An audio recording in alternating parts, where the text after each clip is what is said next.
ನಮಸ್ತೆ ವೀಕ್ಷಕರೇ, ನಾನು ಈ ದಿನ ಕೇವಲ 2 ಸ್ಪೂನ್ ತುಪ್ಪ ಉಪಯೋಗಿಸ್ಕೊಂಡು ಪ್ರೋಟೀನ್ ಲಾಡು ಮಾಡೋದು ಹೇಗೆ ಅಂತ ತೋರಿಸ್ಕೊಡ್ತಾ ಇದ್ದೀನಿ. ತುಂಬ ಸುಲಭವಾಗಿ ಮಾಡ್ಬೋದು, ಹಾಗೆ ತುಂಬಾ ರುಚಿಯಾಗಿರುತ್ತೆ. ಹಾಗೆ ಈ ಲಾಡುವಲ್ಲಿ ಹೆಚ್ಚಿನ ಅಂಶದಲ್ಲಿ ಕ್ಯಾಲ್ಸಿಯಂ ಕೂಡ ಇರುತ್ತೆ. ಆರೋಗ್ಯಕ್ಕೆ ತುಂಬ ಒಳ್ಳೆಯದು. ದಿನಕ್ಕೆ 1 ಲಾಡು ತಿಂದರೆ ಸಾಕು, ಆರೋಗ್ಯ ತುಂಬ ಚೆನ್ನಾಗಿರುತ್ತೆ. ಹಾಗೆ ನಿಮಗೆ ಈ ವಿಡಿಯೋ ಇಷ್ಟ ಆದರೆ ಪ್ಲೀಸ್ ವಿಡಿಯೋನ ಲೈಕ್ ಮಾಡಿ ಮತ್ತು ಚಾನಲ್ಗೆ ಸಬ್ಸ್ಕ್ರೈಬ್ ಮಾಡಿ. ಈಗ ನೋಡಿ ಪ್ರೋಟೀನ್ ಲಾಡು ಎಷ್ಟು ಚೆನ್ನಾಗಿ ಬಂದಿದೆ ಅಂತ ಗೊತ್ತಾಗ್ತಾ ಇದೆ. ತುಂಬ ಸುಲಭವಾಗಿ ಮಾಡ್ಬೋದು, ಹಾಗೆ ತುಂಬಾ ರುಚಿಯಾಗಿರುತ್ತೆ. ಈಗ ಕೇವಲ 2 ಸ್ಪೂನ್ ತುಪ್ಪ ಉಪಯೋಗಿಸ್ಕೊಂಡು ಪ್ರೋಟೀನ್ ಲಾಡು ಮಾಡೋದು ಹೇಗೆ ಅಂತ ನೋಡ್ಕೊಳ್ಳೋಣ ಬನ್ನಿ. ಮೊದಲು ಒಂದು ಪ್ಯಾನ್ಗೆ 1/4 ಕಪ್ಪಷ್ಟು ಕಡಲೆ ಬೀಜ ಹಾಕಿ ಹುರಿದಿಟ್ಕೊಳ್ತಾ ಇದ್ದೀನಿ. ಊರಿನ ಮೀಡಿಯಂ ಫ್ಲೇಮಲ್ಲಿ ಇಟ್ಕೊಂಡು ಈ ರೀತಿ ಕಂಟಿನ್ಯೂಸ್ ಆಗಿ ಹುರಿದಿಟ್ಕೊಳ್ಳಿ. ಆವಾಗ ಕಡಲೆ ಬೀಜ ಕಪ್ಪಾಗಲ್ಲ ಅಂತಷ್ಟೇ. ಈ ರೀತಿ ಕಡಲೆ ಬೀಜದ ಬಣ್ಣ ಸ್ವಲ್ಪ ಬದಲಾದರೆ ಸಾಕು. ತಕ್ಷಣ ಸ್ಟವ್ ಆಫ್ ಮಾಡಿಕೊಂಡು ಹುರಿದಿರುವಂಥ ಕಡಲೆ ಬೀಜನ ಈ ರೀತಿ ಒಂದು ಪ್ಲೇಟಿಗೆ ಎತ್ತಿಟ್ಕೊಳ್ತಾ ಇದ್ದೀನಿ. ನಂತರ ಮತ್ತೆ ಅದೇ ಪ್ಯಾನ್ಗೆ 1 ಕಪ್ಪಷ್ಟು ಒಣ ಕೊಬ್ಬರಿ ತುರಿ ಹಾಕೊಳ್ತಾ ಇದ್ದೀನಿ. ನೀವಿಲ್ಲಿ ಒಣ ಕೊಬ್ಬರಿ ತುರಿ ಇಲ್ಲ ಅಂತಂದರೆ ಹಸಿ ತೆಂಗಿನಕಾಯಿ ತುರಿ ಕೂಡ ಉಪಯೋಗಿಸಬಹುದು. ಹಸಿ ತೆಂಗಿನಕಾಯಿ ತುರಿ ಆದರೆ ಒಂದು 5 ನಿಮಿಷ ಹುರಿದಿಟ್ಕೋಬೇಕಾಗುತ್ತೆ. ತೆಂಗಿನಕಾಯಿ ತುರಿಯಲ್ಲಿರುವಂಥ ನೀರಿನ ಅಂಶ ಎಲ್ಲ ಡ್ರೈ ಆಗಬೇಕು, ಅಲ್ಲಿವರೆಗೂ ಹುರಿದಿಟ್ಕೊಳ್ಳಿ.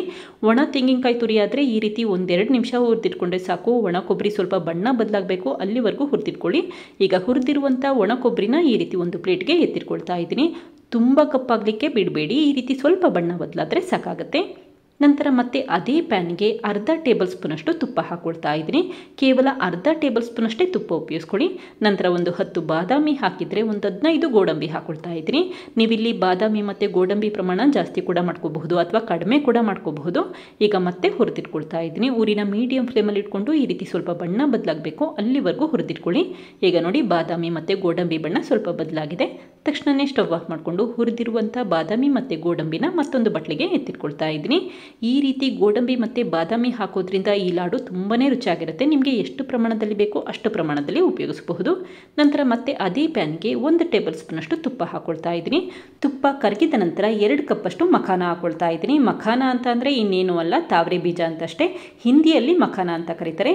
ಈಗ ಒಂದು 5 ನಿಮಿಷ ಹುರಿದಿಟ್ಕೊಳ್ತಾ ಇದ್ದೀನಿ. ಸೂಪರ್ ಮಾರ್ಕೆಟಲ್ಲಿ ಮಖಾನ ಅಥವಾ ತಾವರೆ ಬೀಜ ಅಂತ ಹೇಳಿದ್ರೆ ಖಂಡಿತ ಸಿಗುತ್ತೆ. ಒಂದ್ಸರಿ ತಂದಿಟ್ಕೊಂಡ್ರೆ ಸಾಕು. ನಿಮಗೆ ಯಾವಾಗ ಬೇಕು ಆವಾಗ ಈ ರೀತಿ ಲಾಡು ಮಾಡ್ಕೋಬಹುದು. ಈಗ ನೋಡಿ ತಾವರೆ ಬೀಜದ ಬಣ್ಣ ಸ್ವಲ್ಪ ಬದಲಾಗಿದೆ. ಹಾಗೆ ನೋಡಿ ಇಲ್ಲಿ ಈ ರೀತಿ ಗರಿ ಗರಿ ಆಗಿರಬೇಕು, ಅಲ್ಲಿವರೆಗೂ ಹುರಿದಿಟ್ಕೊಂಡ್ರೆ ಸಾಕು. ಈ ತಾವರೆ ಬೀಜದಲ್ಲಿ ಹೆಚ್ಚಿನ ಅಂಶದಲ್ಲಿ ಕ್ಯಾಲ್ಸಿಯಂ ಇರುತ್ತೆ. ಹೆಂಗಸರಿಗೆ ತುಂಬ ಒಳ್ಳೆಯದು, ಹಾಗೆ ಮಕ್ಕಳಿಗೂ ಕೂಡ ತುಂಬ ಒಳ್ಳೆಯದು. ಈಗ ಹುರಿದಿರುವಂಥ ಮಖಾನನ ಈ ರೀತಿ ಒಂದು ಪ್ಲೇಟ್ಗೆ ತೆಗೆದಿಟ್ಕೊಳ್ತಾ ಇದ್ದೀನಿ. ನಂತರ ಈ ಪ್ಯಾನನ್ನು ಟಿಶ್ಯೂ ಪೇಪರಲ್ಲಿ ಕ್ಲೀನ್ ಮಾಡ್ಕೊಳ್ತಾ ಇದ್ದೀನಿ. ಧೂಳು ಏನಾದ್ರು ಇದ್ದರೆ ಅದೆಲ್ಲ ಹೊರಟೋಗುತ್ತೆ ಅಂತಷ್ಟೇ. ಈಗ ಮತ್ತೆ ಅದೇ ಪ್ಯಾನಿಗೆ 1 ಟೇಬಲ್ ಸ್ಪೂನಷ್ಟು ಬಿಳಿ ಎಳ್ಳು ಹಾಕಿ ಹುರ್ಕೊಳ್ತಾ ಇದ್ದೀನಿ. ನೀವಿಲ್ಲಿ ಬಿಳಿ ಎಳ್ಳು ಬದಲಾಗಿ ಕಪ್ಪೆಳ್ಳು ಕೂಡ ಉಪಯೋಗಿಸಬಹುದು. 1-2 ನಿಮಿಷ ಲೋ ಫ್ಲೇಮಲ್ಲಿ ಹುರಿದಿಟ್ಕೊಂಡ್ರೆ ಸಾಕಾಗುತ್ತೆ. ಈ ರೀತಿ ಬಣ್ಣ ಬದಲಾದರೆ ಸಾಕು. ತಕ್ಷಣವೇ ಸ್ಟವ್ ಆಫ್ ಮಾಡಿಕೊಂಡು ಒಂದು ಬಟ್ಲಿಗೆ ಎತ್ತಿಟ್ಕೊಂಡಿದ್ದೀನಿ. ಹಾಗೆ ಮೊದಲೇ ಹುರಿದಿರುವಂಥ ಕಡಲೆ ಬೀಜದ ಸಿಪ್ಪೆನ ತೆಗೆದಿಟ್ಕೊಳ್ತಾ ಇದ್ದೀನಿ. ಈ ರೀತಿ ಕಡಲೆ ಬೀಜದ ಸಿಪ್ಪೆ ತೆಗೆದಿಟ್ಕೊಳ್ಳೋದು ಆಪ್ಷನಲ್, ಬೇಡ ಅಂತಂದರೆ ಹಾಗೆ ಕೂಡ ಉಪಯೋಗಿಸಬಹುದು. ಈಗ ಎಲ್ಲ ಸಾಮಗ್ರಿಗಳನ್ನು ತಣ್ಣಗಾಗಲಿಕ್ಕೆ ಹಾಗೆ ಇಟ್ಟಿದ್ದೀನಿ. ತಣ್ಣಗಾದ ನಂತರ ಅಷ್ಟೇ ಮೊದಲು ಮಿಕ್ಸಿ ಜಾರಿಗೆ ಹುರಿದಿರುವಂಥ ಬಾದಾಮಿ ಮತ್ತು ಗೋಡಂಬಿ ಹಾಕಿದ್ದೀನಿ. ಹಾಗೆ ಮೊದಲೇ ಹುರಿದಿರುವಂಥ ಕಡಲೆ ಬೀಜ ಹಾಕಿ ಲೀಡ್ ಕ್ಲೋಸ್ ಮಾಡಿ ಒಂದ್ಸರಿ ರುಬ್ಬಿಟ್ಕೋಬೇಕಾಗುತ್ತೆ. ತುಂಬ ನುಣ್ಣಗಾಗೋ ಅವಶ್ಯಕತೆ ಇಲ್ಲ. ಈ ರೀತಿ ಸ್ವಲ್ಪ ತರಿತರಿಯಾಗಿ ರುಬ್ಬಿಟ್ಕೊಂಡ್ರೆ ಸಾಕು. ನಂತರ ರುಬ್ಬಿರುವಂಥ ಈ ಮಿಶ್ರಣ ಒಂದು ತಟ್ಟೆಗೆ ಎತ್ತಿಟ್ಕೊಳ್ತಾ ಇದ್ದೀನಿ. ಈಗ ಮತ್ತೆ ಅದೇ ಮಿಕ್ಸಿ ಜಾರಿಗೆ ಹುರಿದಿರುವಂಥ ಮಖಾನ ಹಾಕೊಳ್ತಾ ಇದ್ದೀನಿ, ಅಥವಾ ತಾವರೆ ಬೀಜ ಅಂತಾರಲ್ಲ ಅದನ್ನು ಹಾಕಿದ್ದೀನಿ. ಹಾಗೆ ಹುರಿದಿರುವಂಥ ಕೊಬ್ಬರಿ ಕೂಡ ಇದೇ ಸಮಯದಲ್ಲಿ ಹಾಕಿ ಲಿಡ್ ಕ್ಲೋಸ್ ಮಾಡಿ ಒಂದ್ಸರಿ ರುಬ್ಬಿಟ್ಕೊಳ್ತಾ ಇದ್ದೀನಿ. ರುಬ್ಬಬೇಕಾದ್ರೆ ತುಂಬ ನುಣ್ಣಗಾಗೋ ಅವಶ್ಯಕತೆ ಇಲ್ಲ. ಈ ರೀತಿ ಸ್ವಲ್ಪ ತರಿತರಿಯಾಗಿದ್ದರೆ ಸಾಕಾಗುತ್ತೆ. ಈಗ ರುಬ್ಬಿರುವಂಥ ಈ ಮಿಶ್ರಣ ಕೂಡ ಮತ್ತೆ ಅದೇ ತಟ್ಟೆಗೆ ಹಾಕೊಳ್ತಾ ಇದ್ದೀನಿ. ಹಾಗೆ ರುಬ್ಬಬೇಕಾದ್ರೆ ಈ ಮಿಶ್ರಣ ಎಲ್ಲ ಚೆನ್ನಾಗಿ ತಣ್ಣಗಾಗಿರಬೇಕು, ನಂತರ ಅಷ್ಟೇ ರುಬ್ಬಿಟ್ಕೊಳ್ಳಿ. ಈಗ ನೋಡಿ ಒಂದ್ಸರಿ ಮಿಕ್ಸ್ ಮಾಡಿ ಇಟ್ಕೊಂಡಿದ್ದೀನಿ. ಹಾಗೆ ಮೊದಲೇ ಹುರಿದಿಟ್ಟಂಥ ಎಳ್ಳನ್ನು ಕೂಡ ಇದೇ ಸಮಯದಲ್ಲಿ ಹಾಕೊಳ್ತಾ ಇದ್ದೀನಿ. ಎಳ್ಳು ಹಾಕೋದ್ರಿಂದ ತುಂಬಾ ರುಚಿಯಾಗಿರುತ್ತೆ. ನಿಮಗೆ ಎಷ್ಟು ಪ್ರಮಾಣದಲ್ಲಿ ಬೇಕೋ ಅಷ್ಟು ಎಳ್ಳನ್ನು ಉಪಯೋಗಿಸಬಹುದು. ಈ ರೀತಿ ಒಂದ್ಸರಿ ಮಿಕ್ಸ್ ಮಾಡಿದ ನಂತರ ಪ್ಲೇಟ್ನ ಹಾಗೆ ಎತ್ತಿಟ್ಕೊಂಡಿದ್ದೀನಿ. ನಂತರ ಮತ್ತೆ ಅದೇ ಪ್ಯಾನ್ಗೆ 1/2 ಕಪ್ಪಷ್ಟು ಬೆಲ್ಲ ಹಾಕಿದರೆ 2 ಟೇಬಲ್ ಸ್ಪೂನಷ್ಟು ನೀರು ಹಾಕೊಳ್ತಾ ಇದ್ದೀನಿ. ತುಂಬ ಜಾಸ್ತಿ ನೀರು ಹಾಕಬೇಡಿ, ಕೇವಲ 2 ಟೇಬಲ್ ಸ್ಪೂನ್ ಅಷ್ಟೇ ನೀರು ಹಾಕೊಳ್ಳಿ. ಬೆಲ್ಲ ಕರಗಲಿಕ್ಕೆ ಎಷ್ಟು ಪ್ರಮಾಣದಲ್ಲಿ ನೀರು ಬೇಕೋ ಅಷ್ಟು ಮಾತ್ರ ಉಪಯೋಗಿಸಿದ್ರೆ ಸಾಕು.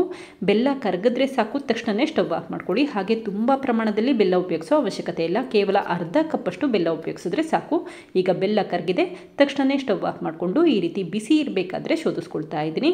ಈ ರೀತಿ ಬೆಲ್ಲದ ನೀರನ್ನ ಶೋಧಿಸೋದ್ರಿಂದ ಬೆಲ್ಲದಲ್ಲಿ ಕಲ್ಮಶ ಅಥವಾ ಧೂಳಿನಂಶ ಏನಾದರೂ ಇದ್ದರೆ ಅದೆಲ್ಲ ಹೊರಟೋಗುತ್ತೆ ಅಂತಷ್ಟೇ.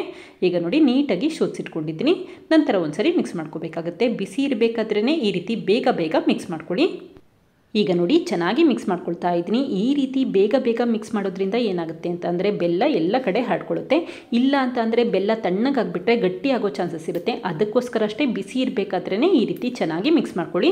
ಈಗ ಕೈಯಲ್ಲೂ ಕೂಡ ಮಿಕ್ಸ್ ಮಾಡ್ಕೊಳ್ತಾ ಇದ್ದೀನಿ. ಕೈಯಲ್ಲಿ ಮಿಕ್ಸ್ ಮಾಡೋದ್ರಿಂದ ಎಲ್ಲ ಕಡೆ ಬೆಲ್ಲದ ಅಂಶ ಚೆನ್ನಾಗಿ ಹರಡಿರುತ್ತೆ ಅಂತಷ್ಟೇ. ನಂತರ ಈ ರೀತಿ ನಿಧಾನಕ್ಕೆ ಉಂಡೆಗಳಾಗಿ ಮಾಡಿಟ್ಕೊಳ್ತಾ ಇದ್ದೀನಿ. ನಿಮಗೆ ಎಷ್ಟು ದಪ್ಪ ಬೇಕೋ ಅಷ್ಟು ದಪ್ಪನಲ್ಲಿ ಮಾಡಿಟ್ಕೋಬಹುದು. ನಾನಿಲ್ಲಿ ಮೀಡಿಯಮ್ ಆಗಿ ಮಾಡಿಟ್ಕೊಂಡಿದ್ದೀನಿ ಅಷ್ಟೇ. ನೋಡಿ ಎಷ್ಟು ಚೆನ್ನಾಗಿ ಲಾಡು ಬರ್ತಾ ಇದೆ ಅಂತ ಗೊತ್ತಾಗ್ತಾ ಇದೆ. ತುಂಬ ಸುಲಭವಾಗಿ ಈ ಲಾಡು ಮಾಡಬಹುದು. ತುಂಬಾ ರುಚಿಯಾಗಿರುತ್ತೆ. ಆರೋಗ್ಯಕ್ಕೂ ಕೂಡ ತುಂಬ ಒಳ್ಳೆಯದು. ಇದೇ ರೀತಿ ಎಲ್ಲ ಲಾಡುಗಳನ್ನು ಮಾಡಿಟ್ಕೊಳ್ತಾ ಇದ್ದೀನಿ. ಅಕಸ್ಮಾತ್ ಲಾಡು ಕಟ್ಟಲಿಕ್ಕೆ ಕಷ್ಟ ಆಗ್ತಿದೆ ಅನ್ಸಿದ್ರಷ್ಟೇ 1 ಟೇಬಲ್ ಸ್ಪೂನಷ್ಟು ತುಪ್ಪ ಹಾಕಿ ಈ ರೀತಿ ಉಂಡೆ ಕಟ್ಟಿಟ್ಕೋಬಹುದು. ನಿಮಗೆ ಎಷ್ಟು ಪ್ರಮಾಣದಲ್ಲಿ ಬೇಕೋ ಅಷ್ಟು ಪ್ರಮಾಣದಲ್ಲಿ ತುಪ್ಪ ಉಪಯೋಗಿಸಬಹುದು. ಇಷ್ಟೇ ಉಪಯೋಗಿಸಬೇಕು ಅಂತೇನಿಲ್ಲ. ನಾನಿಲ್ಲಿ ತುಂಬ ಕಡಿಮೆ ಪ್ರಮಾಣದಲ್ಲಿ ತುಪ್ಪ ಉಪಯೋಗಿಸಿದ್ದೀನಿ ಅಷ್ಟೇ. ಈಗ ಮಾಡಿಟ್ಟಿರುವಂಥ ಈ ಲಾಡುಗಳನ್ನ ಒಂದು ಪ್ಲೇಟಿಗೆ ಜೋಡಿಸಿಟ್ಕೊಂಡಿದ್ದೀನಿ. ನೋಡಿ ಎಷ್ಟು ಚೆನ್ನಾಗಿ ಲಾಡು ಬಂದಿದೆ ಅಂತ ಗೊತ್ತಾಗ್ತಾ ಇದೆ. ತುಂಬ ಸುಲಭವಾಗಿ ಮಾಡಬಹುದು. ತುಂಬಾ ರುಚಿಯಾಗಿರುತ್ತೆ. ನೋಡಿದ್ರಲ್ಲ ಫ್ರೆಂಡ್ಸ್, ಎಷ್ಟು ಸುಲಭವಾಗಿ ಕೇವಲ 2 ಚಮಚ ತುಪ್ಪ ಉಪಯೋಗಿಸ್ಕೊಂಡು ಪ್ರೋಟೀನ್ ಲಾಡು ಯಾವ ರೀತಿ ಮಾಡಿದೆ ಅಂತ ಗೊತ್ತಾಯ್ತಲ್ವ. ಸುಲಭವಾಗಿ ಮಾಡಬಹುದು. ಆರೋಗ್ಯಕ್ಕೂ ಕೂಡ ಒಳ್ಳೆಯದು. ಮಕ್ಕಳಿಗೂ ಕೂಡ ಕೊಡಬಹುದು. ತುಂಬ ಇಷ್ಟಪಡ್ತಾರೆ. ನೀವು ಕೂಡ ಒಮ್ಮೆ ಪ್ರಯತ್ನಿಸಿ. ಖಂಡಿತ ಇಷ್ಟಪಡ್ತೀರಾ. Thank you. ಲೈಕ್ ಮಾಡಿ ಮತ್ತು ಸಬ್ಸ್ಕ್ರೈಬ್ ಮಾಡಿ.